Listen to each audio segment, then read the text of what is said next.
بسم اللہ الرحمن الرحیم۔ خواتین و حضرات، محبان قرآن کریم، شائقین کتاب رحمان، السلام علیکم ورحمۃ اللہ۔ دورہ مضامین قرآن میں آج 23ویں پارے کے مضامین بیان کیے جائیں گے۔ پارہ نمبر 23۔ اس کا آغاز چونکہ سورہ یاسین چل رہی ہے تو سورہ یاسین سے ہی ہو رہا ہے، اور وہ جو ایک شخص کا واقعہ جس کا نام حبیب نجار ہے، اس نے جب اپنی قوم کو کہا تھا کہ اے قوم، یہ وہ لوگ ہیں جو تم سے کچھ بھی نہیں لیتے، ہدایت پر بھی ہیں، سچے ہیں، تو تم ان کی پیروی کرو، ان کی بات مانو۔ تو وہی مضمون جو وہ 22ویں پارے کے آخر میں ختم ہوا وہی جاری ہے۔ حبیب نجار نے اپنی قوم کو سمجھاتے ہوئے انہیں یہ کہا کہ دیکھو، جس اللہ نے ہمیں پیدا کیا اور جس کی طرف ہم کو رجوع کرنا ہے، لوٹ کر جانا ہے، تو پھر ہمیں عبادت بھی اسی کی کرنی چاہیے۔ اور یہ جو دنیاوی مفادات ہیں، ان سے بالا تر ہو کر جو لوگ ہم کو پیغام حق پہنچانے آئے ہیں، اللہ کا پیغام پہنچانے آئے ہیں، ہمیں ان کے پیغام کو سننا چاہیے اور ان کی دعوت پر لبیک کہنا چاہیے۔ مگر حبیب نجار کے سمجھانے کے باوجود قوم اپنے ظلم و ستم سے باز نہ آئی، اور جو قاصدین ہیں، قاصدین حق ہیں، ان کے قتل پر آمادہ ہو گئی۔ اب حبیب نجار نے قوم کے بجائے اللہ والوں کا ساتھ دیا اور ایمان کی حفاظت اور دین حق کے تحفظ اور دین حق کی حمایت میں اپنی جان داؤ پر لگا دی، اور تینوں اللہ والے شہادت کے عظیم منصب پر فائز ہو گئے۔ تو یہ جو حق کے دفاع اور حمایت میں عظیم الشان قربانی تھی، اس پر اللہ تعالیٰ کا جو غیبی نظام ہے وہ حرکت میں آ گیا، اور فرشتے نے جو بڑا دروازہ تھا اس پر کھڑے ہو کر ایک زوردار چیخ ماری، جس کی ہولناکی اور دہشت سے ان سب لوگوں کے کلیجے پھٹ گئے اور وہ ٹھنڈے ہو کر رہ گئے۔ تو انہیں ہلاک کرنے کے لیے کوئی اللہ نے فرشتوں کا لشکر نہیں بھیجا، ایک فرشتے کی چیخ سے وہ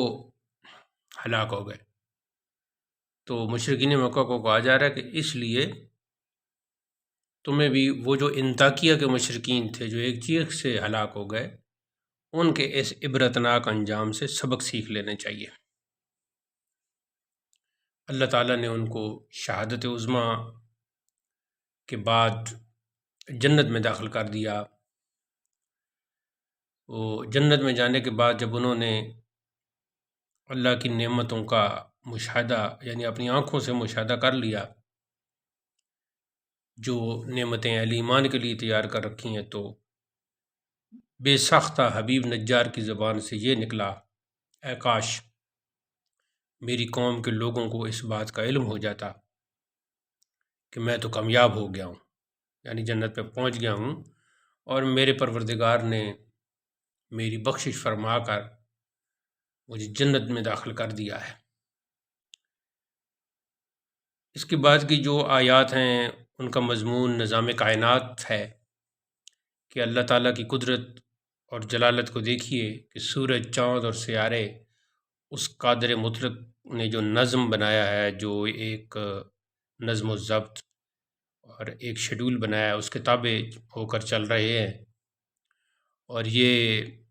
ممکن ہی نہیں، پاسبل ہی نہیں کہ ان میں کوئی فساد یا ٹکراؤ ہو جائے۔ یہ جو قدرت کے مظاہر ہیں، بلا شبہ عظیم خالق اور عظیم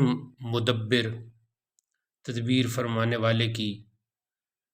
اعلی صفات کے عظیم آثار اور عظیم نشانیاں ہیں۔ مظاہر قدرت جہاں اللہ تعالیٰ کے مختلف قسم کے آثار ان سے ظاہر ہو رہے ہیں، وہاں اس کی قدرت کا ایک اثر، ایک علامت، ایک مظہر یہ ہے کہ وہ جوڑوں کی صورت میں ہے۔ جس طرح ہر مخلوق جوڑے کی صورت میں ہے، اسی طرح دنیاوی زندگی کا جوڑا آخرت کی زندگی ہے۔ اس کے بعد آیت نمبر 41 سے پھر یہ مضمون ہے کہ اللہ نے سواریوں کو بھی جوڑوں کی صورت میں بنایا ہے۔ ایک وہ ہیں جو کشتیوں اور جہازوں کی صورت میں دریاؤں اور سمندروں میں چلتے ہیں، دوسرے وہ جو خشکی پر رواں دواں ہیں، اور یہ بڑی جسامت والے سواری اور بار برداری کے جانور، اور اس دور جدید میں ایجاد ہونے والی گاڑیوں اور ریل کی صورت میں ہیں۔ پھر یہ جو سواریاں ہیں، ان میں محفوظ سفر بھی اللہ ہی کی رحمت سے ممکن ہوتا ہے۔ یعنی اگر سمندر میں طغیانی آ جائے اور کشتیاں ڈوبنے لگیں تو پھر کون ہے جو ہمیں ڈوبنے سے بچائے؟ اللہ تعالیٰ کے سوا۔ خواتین و حضرات، اس کے بعد تقوی اختیار کرنے اور غرباء و مساکین پر خرچ کرنے کی تلقین کے ساتھ یہ مضمون ہے کہ مشرکین بہت ہٹ دھرم ہیں اور وہ گمراہ ہیں، وہ قیامت قائم کرنے کے ان کا وہ یہ اس مطالبے پر ہے کہ قیامت قائم ہو جائے، تو مخصوص انداز میں تنبیہ ہے کہ یہ لوگ بس ایک زوردار چیخ کے منتظر ہیں جو انہیں بھرپور زندگی گزارتے ہوئے، وہ تو بھرپور زندگی گزار رہے ہوں گے لیکن اچانک آ لے گی اور انہیں اپنے اہل خانہ تک بھی پہنچنے کی مہلت نہیں دے گی، اور کسی قسم کی کوئی وصیت کرنے کی بھی مہلت نہیں دے گی۔ اس کے بعد کا جو مضمون ہے وہ قیامت کی منظر کشی کی گئی ہے کہ جیسے ہی سور پھونکا جائے گا تو لوگ قبروں سے نکل کر اتنی بڑی تعداد میں اپنے رب کے سامنے حاضری کے لیے چل پڑیں گے کہ وہ پھسلتے ہوئے محسوس ہوں گے اور بے اختیار پکار اٹھیں گے کہ ہمیں قبروں سے کس نے باہر نکال دیا۔ پھر خود ہی کہنے پر مجبور ہو جائیں گے کہ یہ تو اس رحمان کے وعدہ کی عملی تفسیر ہے، اور اس کے رسولوں نے بالکل سچ کہا تھا۔ اب کوئی چاہے یا نہ چاہے اسے میدان حشر میں اپنے اعمال کی جواب دہی کے لیے حاضر ہونا پڑے گا، اور اس کے بعد ظلم سے پاک محاسبہ، اور پھر جیسی کرنی ویسی بھرنی کا جو ضابطہ ہے اس کے مطابق جزا سزا کا عمل ہوگا۔ جو جنت والے ہوں گے وہ اپنے کاموں میں، اپنے مشغلوں میں خوش خوش اور شاداں و فرحاں ہوں گے، گھنے سائے میں اپنی بیگمات کے پہلو بپہلو بیٹھے ہوں گے، تکیہ لگائے ہوئے لطف اندوز رہے ہوں گے، اور جو چیز طلب کریں گے مانگیں گے وہ ان کے سامنے پیش کر دی جائے گی۔ رب رحیم کی طرف سے انہیں سلامیاں دی جا رہی ہوں گی، اور ان کے مقابلے میں مجرموں کو روز قیامت شرم دلائی جائے گی کہ تمہیں شیطان کی عبادت کرنے سے منع کیا گیا تھا، لیکن تمہاری اکثریت نے اس ملعون کی عبادت کی، اس کی اطاعت کی۔ تمہیں حکم دیا گیا تھا کہ صرف اللہ کی عبادت کرو، یہی سیدھا راستہ ہے، لیکن تم شیطان کے راستے پر چل نکلے۔ لہٰذا آج تمہارے منہ پر موریں لگا دی جائیں گی، اور ان کے ہاتھ اور پاؤں اور دیگر اعضاء سلطانی گواہ بن کر اللہ کی عدالت میں ان کے خلاف گواہی دیں گے کہ ہم سے دنیا میں کیا کیا جرائم کرائے جاتے تھے۔ تو سورہ یاسین میں زیادہ تر مرنے کے بعد دوبارہ زندہ ہونے کا جو موضوع ہے، مضمون ہے، وہی بیان ہوا ہے۔ اب جو سورہ یاسین کا اختتام ہو رہا ہے، تو اس اختتام میں منکرین آخرت کے اس عقلی سوال کے جواب پر یہ بیان کیا جا رہا ہے کہ جب انسان مر جائے گا اور ہڈیاں تک اس کی بوسیدہ ہو جائیں گی تو پھر دوبارہ کون زندہ کرے گا؟ یہ جو ان کا ایک عقلی سوال ہے، تو اس کا جواب دیا کہ دوبارہ بھی وہی خالق زندہ کرے گا جس نے بغیر کسی نام و نشان کے پہلے پیدا کیا تھا۔ یعنی پہلے کوئی نمونہ ہی نہیں تھا، کوئی سیمپل نہیں تھا، تو بغیر نمونے کے جب اس نے تمہیں پہلی دفعہ پیدا کر لیا تھا تو وہ خالق دوبارہ بھی پیدا کرے گا۔ مزید ارشاد فرمایا کہ اللہ تعالیٰ جب کسی چیز کا ارادہ فرماتا ہے تو پھر وہ فرماتا ہے کن، جس کا ترجمہ ہے ہو جا، تو وہ چیز وجود میں آ جاتی ہے۔ کن کہنا بھی اللہ کے لیے ضروری نہیں ہے، صرف اللہ کا ارادہ ہی کافی ہے۔ تو سورہ یاسین اختتام پذیر ہو گئی۔ اس کے بعد سورہ صافات کا آغاز ہوتا ہے۔ یہ مکی صورت ہے،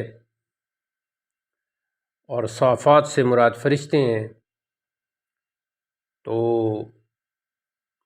فرشتوں کے ذکر سے شروع ہوتی ہے یہ صورت، کیونکہ وہ دربار خداوندی میں صف بندی کا اہتمام کرتے ہیں اور قطار اندر قطار حاضری دیتے ہیں۔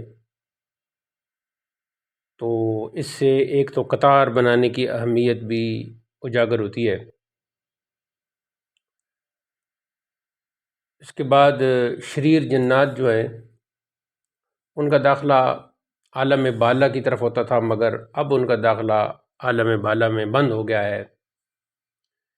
تو وہ اوپر نہیں جا سکتے، لیکن یہ ہے کہ وہ ملأ اعلیٰ میں چوری چھپے کچھ وہاں کی خبریں سننے کی کوشش کرتے ہیں، تو شہاب ثاقب ان کا تعاقب کرتے ہیں اور انہیں وہاں سے مار بھگاتے ہیں۔ تو جنات کی اب جتنی طاقت ہے وہ ادھر زمین پر ہی چلتی ہے۔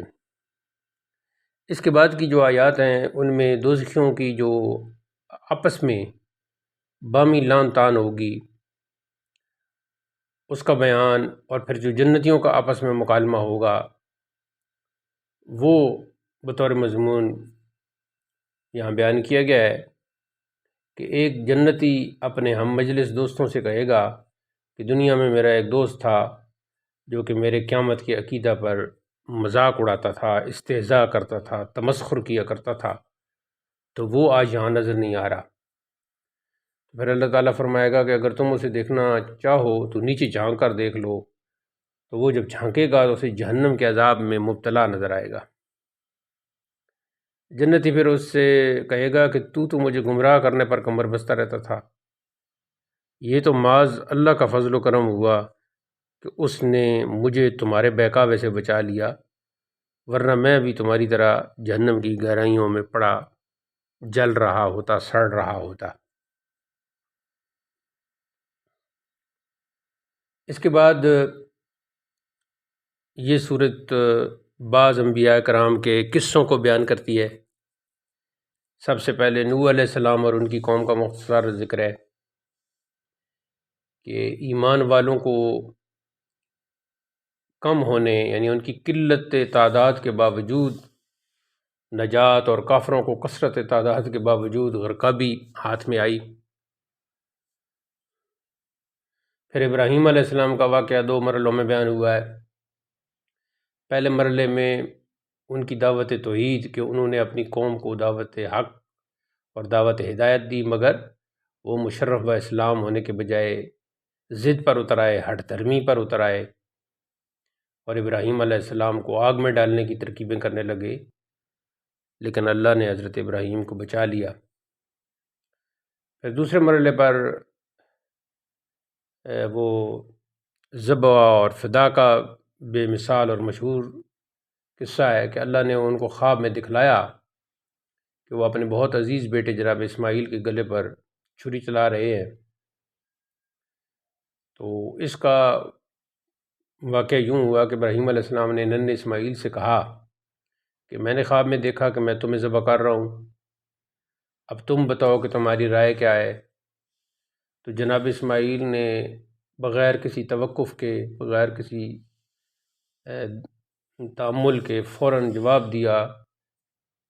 کہ بابا آپ وہ کام کر گزریں جس کا آپ کو حکم دیا گیا ہے، تو اس معاملے میں آپ مجھے صبر کرنے والا پائیں گے۔ تو جناب ابراہیم نے جناب اسماعیل کو پیشانی کے بل لٹایا تو جناب اسماعیل کے بدلے جنتی مینڈے کی قربانی عمل میں آئی، اور اللہ تعالیٰ نے حضرت ابراہیم سے پکار کر فرمایا کہ اے میرے خلیل، آپ نے خواب کو بالکل سچا کر دکھایا ہے۔ تو اس طرح پھر اللہ تعالیٰ نے جناب ابراہیم اور جناب اسماعیل کی قربانی اور ذبح عظیم کو قبول فرمایا، اور جہاں ان کی آخرت کی جزا کو ان کا مقدر بنا دیا، وہیں رہتی دنیا تک کے لیے آپ کی قربانی کو بھی ایک مثال بنا دیا کہ ہر سال امت محمدیہ اس ذبح عظیم اور اس بے مثال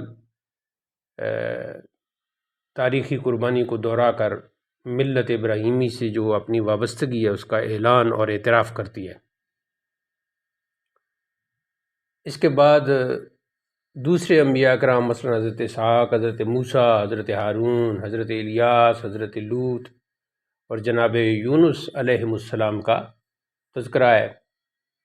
یہ سارے تذکرے پچھلے پاروں میں بیان ہو چکے ہیں، تو یہاں بھی مختصر انداز سے ہو رہے ہیں۔ پھر اس کے بعد کی جو آیات ہیں ان میں اللہ تعالیٰ نے مشرکین کی اس بات کی بھی تردید کر دی کہ وہ فرشتوں کو اللہ تعالیٰ کی بیٹیاں، نعوذ باللہ بیٹیاں کہتے ہیں، جبکہ اللہ تعالیٰ کی کوئی اولاد نہیں ہے۔ وہ تو لم یلد ولم یولد کی شان سے متصف اور موصوف ہے۔ فرشتے تو اللہ تعالیٰ کے عبادت گزار بندے ہیں جو صف باندھ کر اللہ تعالیٰ کی تسبیح اور تقدیس بیان کرتے رہتے ہیں۔ ایک حدیث میں آتا ہے کہ جو شخص یہ چاہے کہ اس کا ثواب بڑی ترازو میں تولا جائے تو وہ مجلس کے اختتام پر، اپنی بیٹھک، اپنی مجلس، اپنی گفتگو کے اختتام پر سورہ صافات کی یہ آخری 3 آیتیں پڑھے، سبحان ربک رب العزت عما یصفون وسلام علی المرسلین والحمد للہ رب العالمین۔ اس کے بعد یہ سورہ صاد شروع ہوتی ہے، اور سورہ صاد کے آغاز میں اللہ تعالیٰ نے قرآن عظیم کی قسم یاد فرمائی ہے۔ تو اس قسم کا مقصد یا تو قرآن کے معجزہ ہونے پر یہ قسم یاد فرمائی، یا پھر صاحب قرآن جناب محمد مصطفیٰ صلی اللہ علیہ وسلم کی صداقت اور امامت پر قسم یاد فرمائی۔ اس کے بعد قرآن کریم کے نصیحت ہونے کا بیان ہے، ساتھ ہی منکرین توحید کے لیے عذاب الہی کی وعید، اور پھر انبیاء علیہم السلام کا ذکر ہے جس میں مختصر انداز سے ان کو بیان کیا گیا ہے۔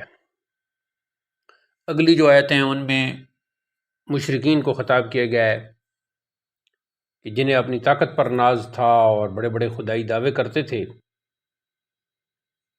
اگر آسمان اور زمین اور ان کے درمیان ہر چیز کی بادشاہت ان کی ہے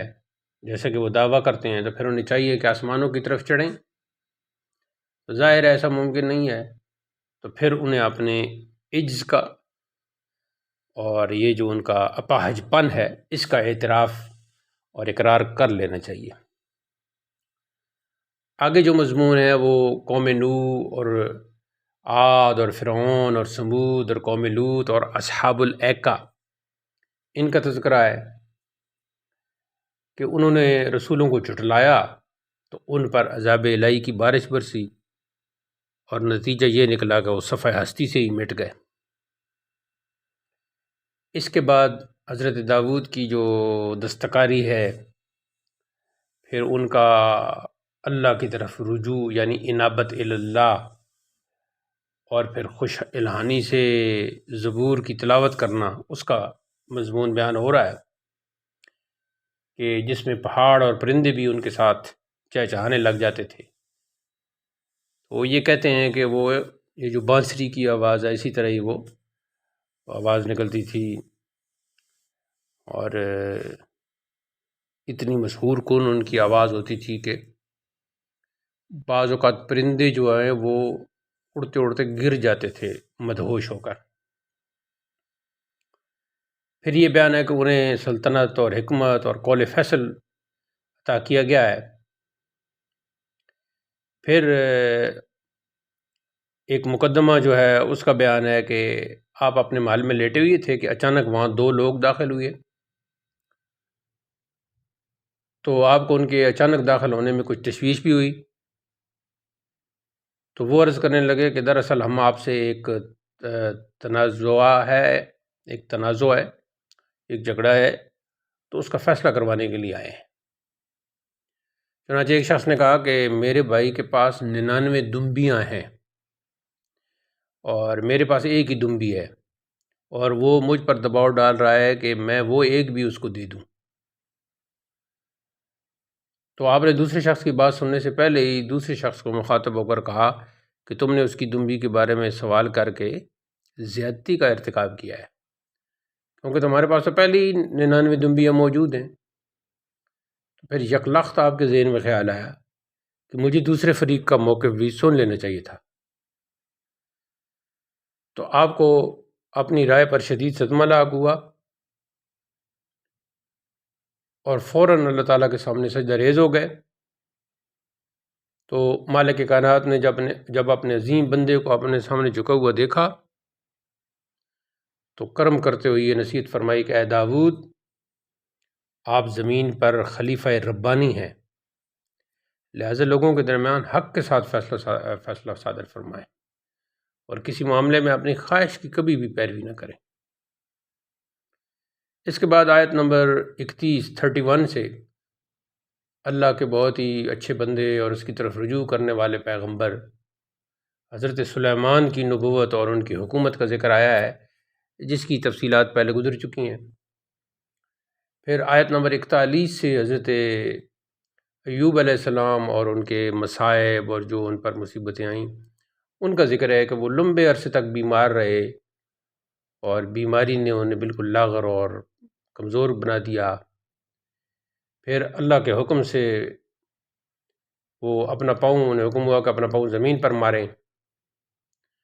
تو ان کے پاؤں کی ضرب سے غسل اور پینے کے لیے ٹھنڈا پانی نکل آیا۔ تو مفسرین نے لکھا ہے کہ یہ ان کے لیے پھر وسیلہ شفا بھی بنا۔ پھر اللہ تعالیٰ نے آزمائش کے طور پر اہل و عیال کی جو نعمتیں ان سے لے لی تھیں وہ ان کو دگنی مقدار میں دوبارہ عطا فرما دیں، اور انہوں نے کسی وجہ سے اپنی بیوی کو 100 کوڑے مارنے کی قسم کھائی تھی، تو اللہ نے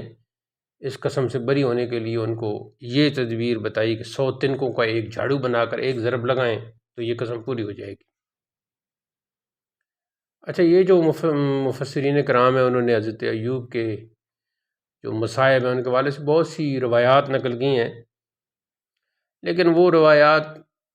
درست نہیں ہیں جن میں کہ جسم میں کیڑے پڑ گئے، یہ وہ اس طرح کی وہ روایات اسرائیلی روایات ہیں، وہ درست نہیں ہے۔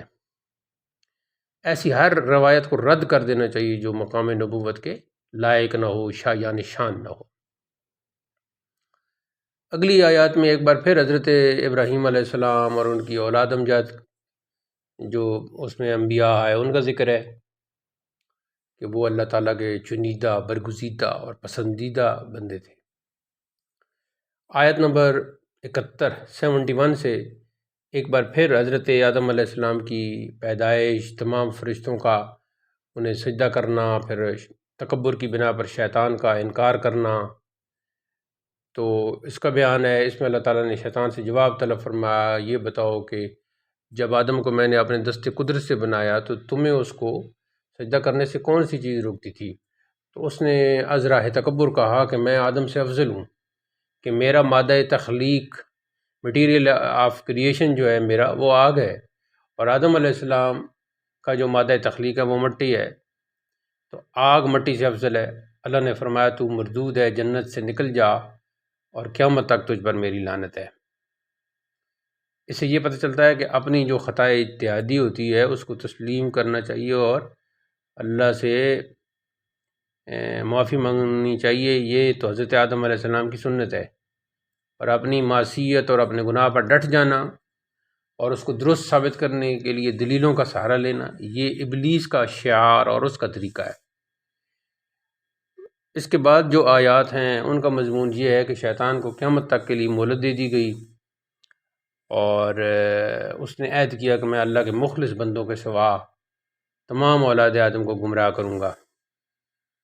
تو یہاں پھر غور کرنے کی بات یہ ہے کہ شیطان نے انسان کو نہ مانا تو اللہ نے اس پر لعنت بھیج کر اسے نکال دیا،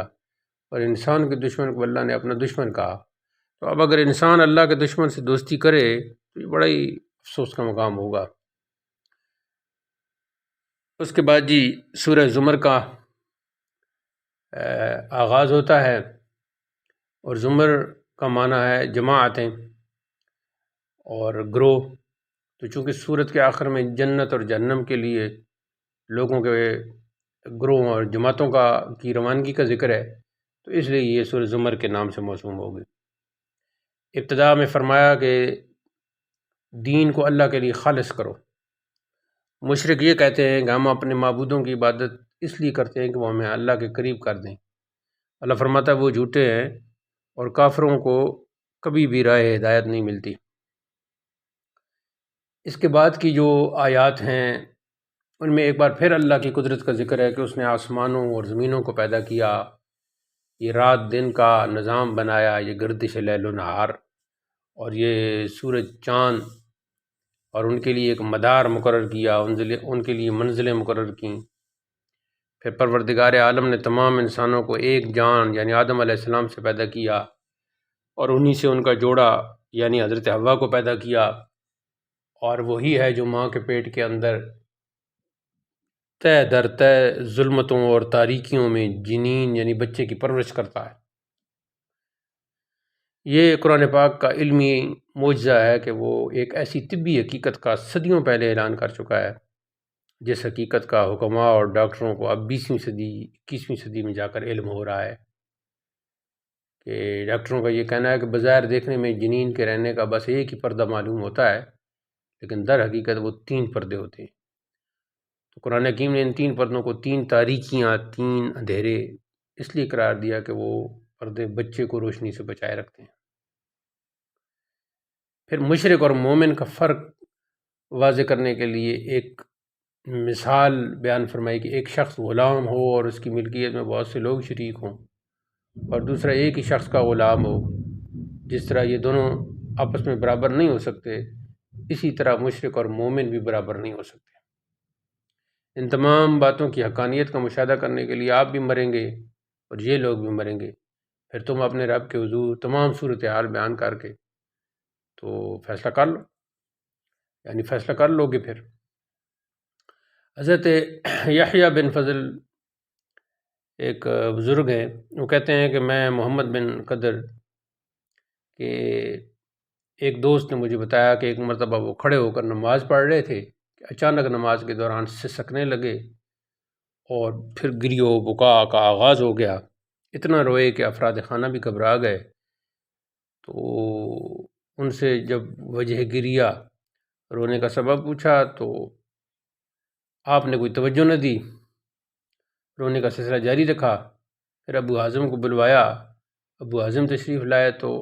آپ نے بھی انہیں روتا ہوا پا کر رونے کا سبب پوچھا کہ میرے بھائی آخر کس چیز نے آپ کو اتنا رونے پر مجبور کر دیا کہ سارے گھر کے لوگ پریشان ہیں؟ فرمایا دراصل نماز کے دوران میں سورہ زمر کی ایک ایسی آیت سے میرا گزر ہوا کہ جس نے مجھے بے ساختہ رلا دیا۔ تو اور وہ آیت یہ تھی کہ اللہ کی طرف ان کے لیے وہ عذاب ظاہر ہوگا جس کا وہ تصور بھی نہیں کرتے تھے۔ یہ سن کر ابو اعظم بھی رو پڑے اور گریہ سے ان کی آوازیں بلند ہو گئی۔ تو یہ بزرگوں کا ایک مختصر قصہ درمیان میں آ گیا تھا اس آیت کے حوالے سے۔ پارے کے آخر میں جو مضمون ہے وہ یہ ہے کہ ہم نصیحت کرنے کے لیے اس قرآن میں ہر قسم کی مثالیں ہم نے بیان کر دی ہیں۔ یہ قرآن عربی ہے اور اس میں کسی بھی حوالے سے کوئی کمی اور کجی نہیں۔ اس کے بعد اللہ تعالیٰ دو شخصوں کی مثال بیان فرماتا ہے کہ ایک وہ ہے جو مختلف متضاد خیالات لوگوں کی غلامی میں ہے، یعنی وہ ایسے لوگوں کی غلامی میں ہے جو مختلف قسم کے متضاد خیالات رکھتے ہیں، اور دوسرا وہ ہے جو صرف ایک شخص کا غلام ہے۔ تو کیا وہ دونوں برابر ہو سکتے ہیں؟ یعنی جو اللہ وحدہ لا شریک کا بندہ ہے اس کا قلب ایمان سے اور ایقان سے اور نور ہدایت کی نعمت سے بھرا ہوا ہوگا، معمور ہوگا، اور اسے صرف اور صرف ایک مالک کو راضی کرنا ہے، اور یہ مومن کامل ہے۔ اور مشرک جو باطل معبودوں کا پجاری ہے وہ شک اور تشکیک اور گمان اور وہم میں مبتلا رہتا ہے۔ اسے کچھ سمجھ نہیں آتا کہ اس کی کچھ سمجھ میں نہیں آتا کہ آخر کس معبود کو راضی کرے اور کس معبود کو ناراض۔ تو یہاں یہ 23واں پارہ اختتام پذیر ہو گیا ہے۔ اللہ تعالیٰ ہمیں فہم قرآن کی دولت سے نوازے اور پھر عمل بالقرآن کی توفیق ارزانی فرمائے۔ والسلام علیکم ورحمۃ اللہ۔